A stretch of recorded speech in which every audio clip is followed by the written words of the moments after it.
Hello students, एक बार फिर मैं Mahesh Siyag English lecturer again अपने यूट्यूब चैनल पर कुछ बेसिक रीजंस थे तो 5-6 दिन में क्लास नहीं लगा पाया, उसके लिए sorry to all of you. अब अपन जो अपना टॉपिक चल रहा था 12th क्लास की लास्ट पोएम चल रही थी द 7 एजेस ऑफ मैन, यानी किसी भी व्यक्ति की या कह सकते हैं इंसान की 7 अवस्थाएं जो किसके द्वारा लिखी गई, विलियम शेक्सपियर के द्वारा लिखी गई है। यानी विलियम शेक्सपियर जो इस पोएम के अंदर रिप्रेजेंट करना चाहते हैं वो कहते हैं, मैं आपको रिवाइज कर देता हूँ थोड़ा सा, पहले का जो पार्ट पोर्शन अपन ने कर लिया था उसको एक बार पुनः रिपीट करते हुए उसके बाद अपन आगे स्टार्ट करेंगे। तो मैं आपको बता देता हूँ जो विलियम शेक्सपियर है वो इस पोएम के अंदर कहते हैं कि ये जो संसार है इसके ये क्या होती है, एक मात्र ये मान लीजिए स्टेज, यानी इस पूरे ब्रह्मांड के अंदर मात्र एक अवस्था के रूप में इसको माना गया है। इसके अंदर कहता है कि जितने भी इंसान हैं, चाहे वो महिला हो चाहे वो पुरुष हो, या कह सकते हैं जो भी सजीव इस संसार के अंदर सरवाइव कर रहे हैं या अपना जीवन यापन कर रहे हैं, वो सभी इस संसार के मात्र प्लेयर्स के रूप में व्यक्त किया गया है। अब प्लेयर्स क्या होते हैं? प्लेयर्स यानी भूमिका को अदा करने वाले, तो कह सकते हैं एक खिलाड़ी के रूप में, एक रोल अदा करने वाले इंसान के रूप में अपना जीवन यापन करते हैं, और ये पूरा जो संसार है वो अवस्थाओं से परिपूर्ण होता है।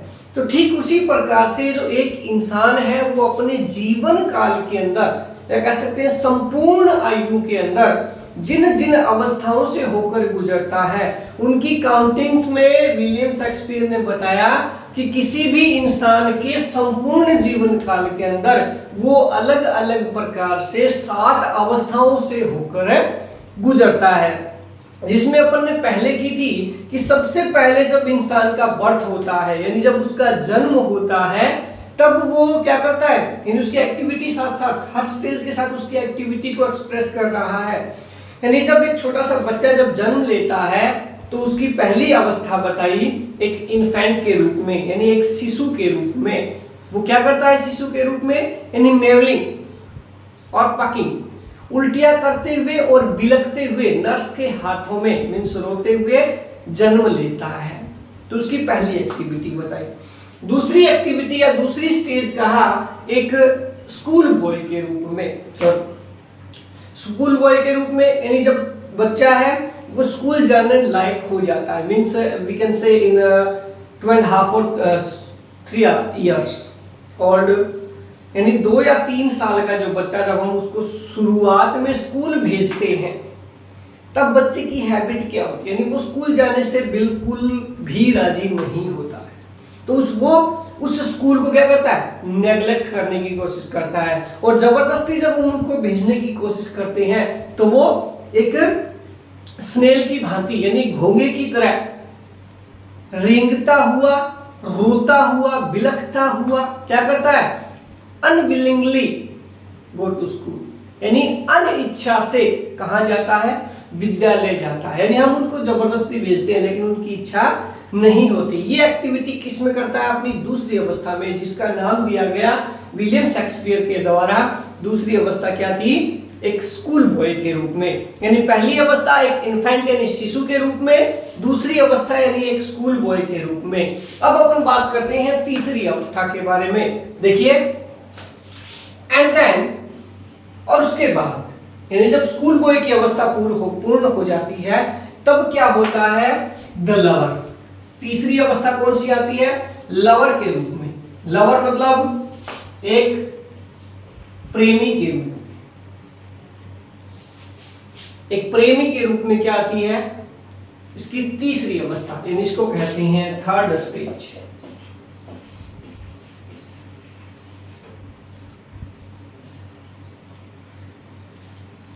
ठीक है, क्या, थर्ड स्टेज, तीसरी अवस्था। ठीक है, तो यानी जो लवर होता है वो तीसरी अवस्था के अंदर उभर के सामने आता है।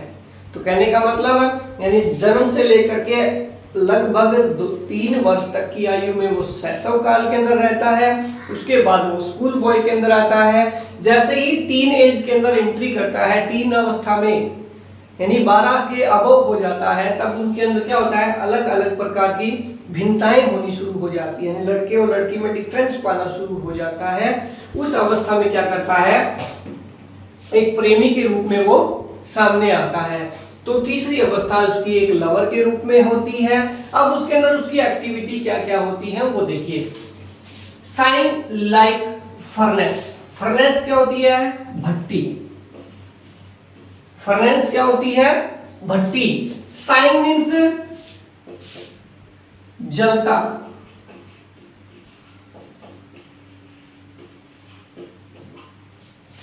यानी भट्टी की तरह जलता हुआ।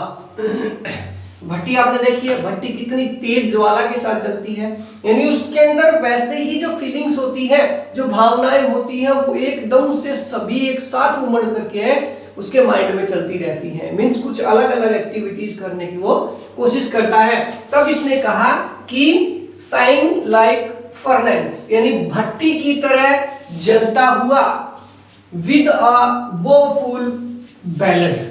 वोफुल मीन्स होता है शोकग्रस्त।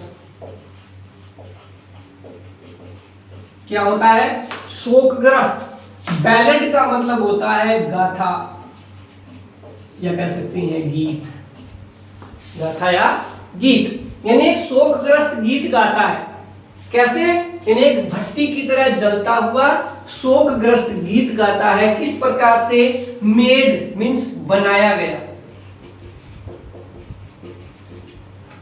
To his mistress. मिस्ट्रेस का मतलब यहां प्रेमिका, मिस्ट्रेस क्या होती है, प्रेमिका, ठीक है। आईब्रो, आईब्रो मीन्स वैसे आंखें लेते हैं, यानी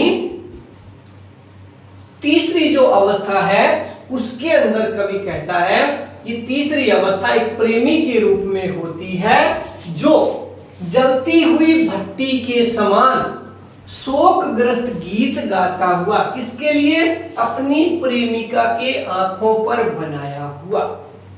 यानी तीसरी अवस्था में एक लवर के रूप में जब कोई व्यक्ति आता है, तब वो अपनी प्रेमिका के आंखों पर बनाया गया एक शोकग्रस्त गीत गाता है, और वो जलती हुई भट्टी के समान दिखाई पड़ता है। यानी उसके अंदर अचानक से फीलिंग्स उमड़नी शुरू हो जाती है। तो ये थर्ड स्टेज बताई इसने। नेक्स्ट जो स्टेज है, जो फोर्थ अवस्था बताई, उसमें कहा चौथी अवस्था क्या है, देन अ सोल्जर। क्या, सोल्जर। सोल्जर क्या होता है, सैनिक। अब बताइए सैनिक की क्या कंडीशंस होती हैं, सैनिक होता कैसे है, किस प्रकार का होता है। यानी सैनिक अपने दुश्मन से लड़ने के लिए तुरंत तैयार रहता है, एकदम से एक्टिव रहता है, दुश्मन दिखाई दिया उस पर टूट पड़ता। तो ठीक ऐसे ही विलियम शेक्सपियर ने किसी भी इंसान की चौथी अवस्था का वर्णन किया, चौथी अवस्था को एक्सप्रेस किया। क्या कहा कि देन अ सोल्जर, एक सैनिक के रूप में उसकी चौथी अवस्था जब शुरू होती है, तब वो क्या करता है, फुल परिपूर्ण होता है। क्या, परिपूर्ण होता है। किससे, स्ट्रेंज मीन्स विचित्र, स्ट्रेंज मीन्स विचित्र। ऑड्स, ऑड्स क्या होती है, शपथ, या कह सकते हैं कसमें। यानी अपनी विचित्र कस्मों से या फिर शब्दों से क्या रहता है, परिपूर्ण रहता है, भरा हुआ रहता है।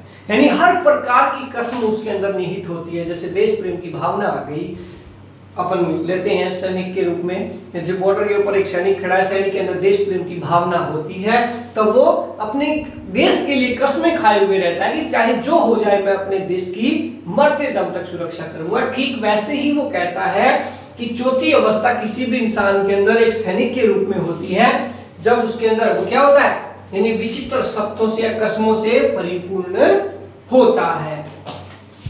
एंड और बियर्डेड, बियर्डेड मीन्स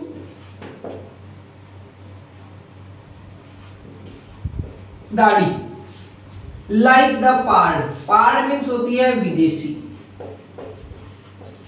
या कह सकते हैं अलग अलग प्रकार की।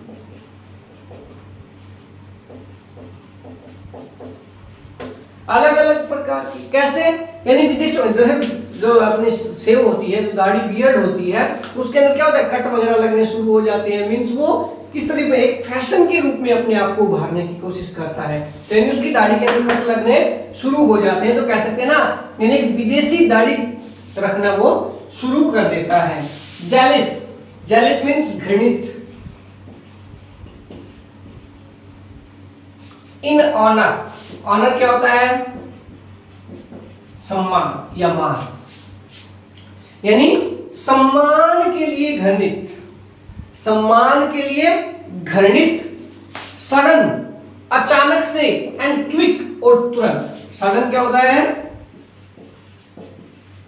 अचानक, और क्विक मीन्स तुरंत। इन क्वाल, क्वाल क्या होता है, झगड़ा। क्वाल क्या होता है, झगड़ा, यानी क्या कहा, अपने सम्मान में घृणित, अचानक और तुरंत से झगड़ने के लिए तैयार रहता है, यानी वो झगड़े में तुरंत गिर जाता है, किसी से भी झगड़ा मोल ले लेता है। सीकिंग, अब झगड़ा करता किसके लिए है, सीकिंग, तलाश में। किसकी तलाश में, द बबल, बबल मीन्स बुलबुला। रेपुटेशन, प्रतिष्ठा। अब बुलबुला प्रतिष्ठा तो कोई वर्ड हुई नहीं, तो क्या कहेंगे, बुलबुले के सम्मान प्रतिष्ठा, बुलबुले के समान प्रतिष्ठा, तो कह सकते हैं ना खोखली प्रतिष्ठा। बुलबुला क्या होता है, खोखला जो होता है ना, उसके ऊपर एक आवरण बन जाता है, कोट बन जाता है, लेयर बन जाती है, बट बीच के अंदर वो क्या रहता है, खोखला रहता है। तो ठीक उसी प्रकार से, यानी खोखली प्रतिष्ठा, झूठी प्रतिष्ठा के लिए वो अचानक से और तुरंत किसी से भी झगड़ा कर लेता है, क्योंकि वो सम्मान में घृणित रहता है, या कह सकते हैं सम्मान से जलता हुआ। ठीक है, और उसकी दाढ़ी के अंदर विदेशी कट लगने शुरू हो जाते हैं, और वो अपनी अलग अलग प्रकार की, यानी कह सकते हैं विचित्र कस्मों से परिपूर्ण होता है। कौन सी अवस्था में, चौथी अवस्था में।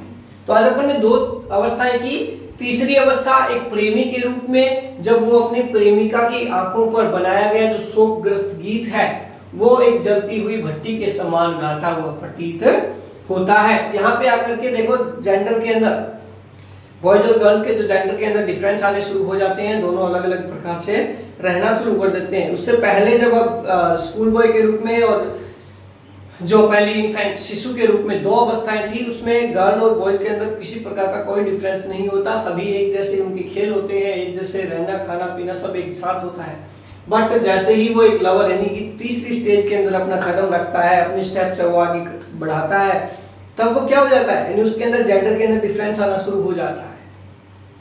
ठीक है, इसमें थोड़ी सी स्टेज आगे कवर कर लेने के बाद जो डिफरेंट जेंडर है उनके बीच में अट्रैक्शन शुरू हो जाता है, आकर्षण शुरू हो जाता है।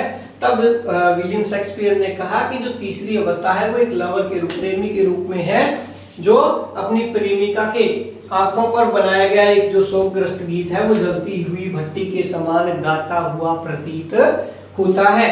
और चौथी जो अवस्था बताई वो एक सैनिक के रूप में बताई, यानी एक सोल्जर के रूप में बताई। वो सैनिक क्या करता है, यानी अपने विचित्र कस्मों से परिपूर्ण होता है, उसके दाढ़ी के अंदर विदेशी कट शुरू हो जाते हैं, यानी अलग अलग प्रकार की विदेशी दाढ़ी रखना शुरू कर देता है, और सम्मान में घृणित या सम्मान में जलता हुआ अचानक और तुरंत किसी से भी झगड़ने के लिए तैयार रहता है।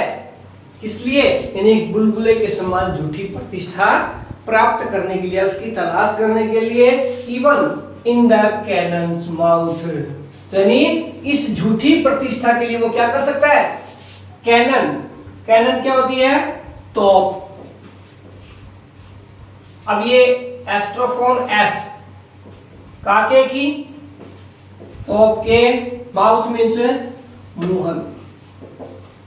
तो कहने का मतलब क्या है, यानी इस झूठी प्रतिष्ठा या मान सम्मान के लिए वो तोप के मुंह में जाने के लिए भी तत्पर रहता है, तैयार रहता है।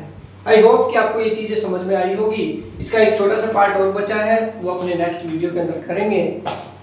आई होप आप हमारे साथ जुड़ करके अच्छा फील कर रहे होंगे, आपको ये चीजें सारी समझ आ रही होगी। अगर कोई डाउट आपके मन में रहता है तो आप भाई कमेंट हमसे पूछ सकते हैं। हमारे चैनल को जिसने सब्सक्राइब नहीं किया वो चैनल को सब्सक्राइब कर दें, नोटिफिकेशन के बेल आइकन को प्रेस कर दें ताकि आगे आने वाली नोटिफिकेशन की वीडियो आप तक पहुंचती रहे। Okay, thanks a lot, have a good day.